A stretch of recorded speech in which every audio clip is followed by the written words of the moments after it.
Terima kasih kepada Gubernur Jawa Tengah, Bapak Ganjar Pranowo, Gubernur Bali, Bapak Iwayan Koster, dan semua tokoh serta partai politik yang menolak timnas Israel. Selamat karena permintaan kalian menolak delegasi timnas Israel di Piala Dunia sudah terwujud. FIFA sudah membatalkan status Indonesia sebagai tuan rumah Piala Dunia U20, yang sekaligus mengubur mimpi para pemain muda untuk berlaga di Piala Dunia. Berkat masalah ini juga, dunia sepak bola tanah air terancam akan kembali menganggur karena sanksi FIFA. Untuk para pemain timnas U20 dan seluruh anak muda yang memiliki mimpi dan harapan di sepak bola tanah air, kita doakan semoga tidak jatuh mental dengan keputusan ini, dan semoga para pemain tetap semangat untuk kembali bangkit. Dan berikut adalah 5 negara yang menolak untuk bermain sepak bola melawan Israel. Timnas Iran. Hingga saat ini, Iran menjadi negara yang paling menentang keras para atletnya bertanding melawan Israel. Bahkan, 2 punggawa tim nasional Iran, Hatsafi dan Shojei, yang bermain di klub Yunani Panionios, dicoret dari skuad utama Iran setelah bermain melawan klub Israel Maccabi Tel Aviv di ajang Liga Eropa tahun 2017 lalu. Hatsafi dan Shojei tidak lagi mendapatkan tempat di timnas Iran. Mereka sudah melanggar batas merah Iran. Bermain melawan representasi Israel tidak dapat diterima oleh negara.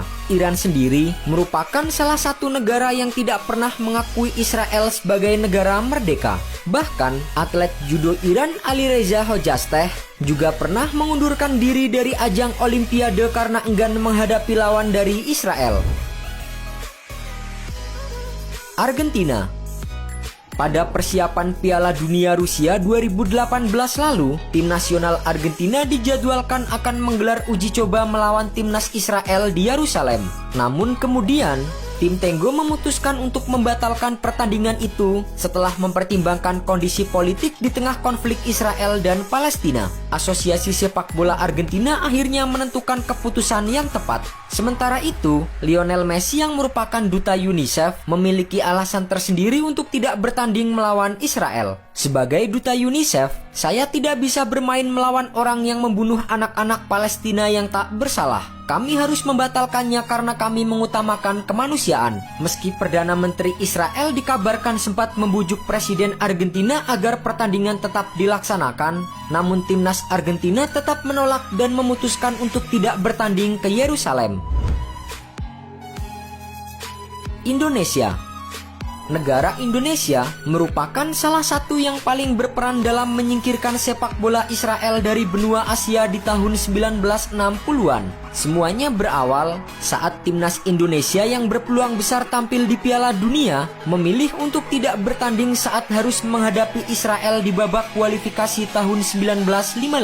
Sikap penolakan itu merupakan bentuk solidaritas terhadap perjuangan warga Palestina yang tengah berjuang terkait penjajahan yang dilakukan oleh Israel. Bahkan, Presiden Soekarno saat itu juga sangat bersemangat dalam aksi penolakannya terhadap segala bentuk kolonialisme. Namun, dengan aksi penolakan itu, Indonesia terpaksa harus terkena sanksi FIFA berupa larangan bermain selama 1 tahun dan denda sebesar 28.000 US dollar. 4 tahun berselang, Indonesia yang menjadi tuan rumah Asian Games 1962 secara tegas tidak akan mengundang Israel sebagai peserta. Meski sanksi kembali diterima oleh Indonesia, namun langkah itu mampu menginspirasi negara-negara Asia lainnya untuk menyingkirkan Israel dari Federasi Sepak Bola Asia atau AFC. Timnas Turki. Sebelum Indonesia, Turki terlebih dahulu pernah melakukan aksi menolak bermain saat melawan timnas Israel di kualifikasi Piala Dunia 1958. Tergabung dalam grup yang saat itu hanya terdiri dari 2 tim, Turki yang dikenal sebagai pendukung penuh warga Palestina lebih memilih untuk tidak bermain melawan Israel di pertandingan tersebut. Tanpa harus berkeringat, Israel kemudian dapat memastikan diri melaju ke babak berikutnya meski akhirnya kalah ketika berhadapan dengan Wales. Timnas Mesir. Masih di kualifikasi Piala Dunia 1958 Swedia, selain Turki dan Indonesia, timnas Mesir juga menolak untuk bermain melawan Israel.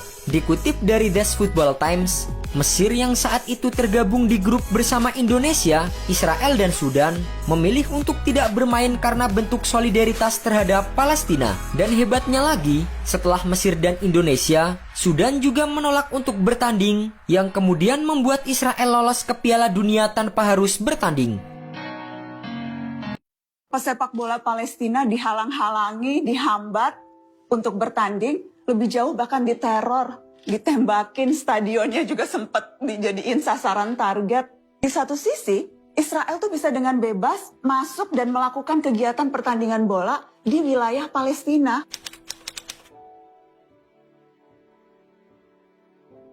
Dan konteksnya kalau spesifik bicara soal hubungan Israel-Palestina ya, Israel itu kerap kali loh melarang atlet Palestina untuk bertanding di luar negeri. Itu terjadi faktanya di tahun 2016, tahun 2017, tahun 2019. Israel secara spesifik mengeluarkan travel advisory, melarang pesepak bola Palestina untuk melintasi perbatasan, untuk ikut pertandingan. Dan Israel tuh sejak dulu memang selalu menghambat perkembangan persepak bolaan di Palestina.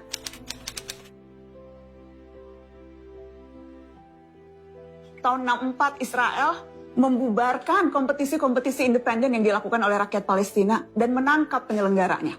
Lebih jauh bahkan diteror, ditembakin, stadionnya juga sempat dijadiin sasaran target. Ada yang ditembak mati tahun 2022 loh, pesepak bola Palestina.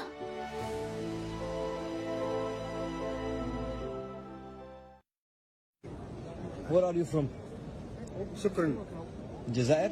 تونس. تونس؟ I am from يمن. Palestine. Gaza. فلسطين غزة.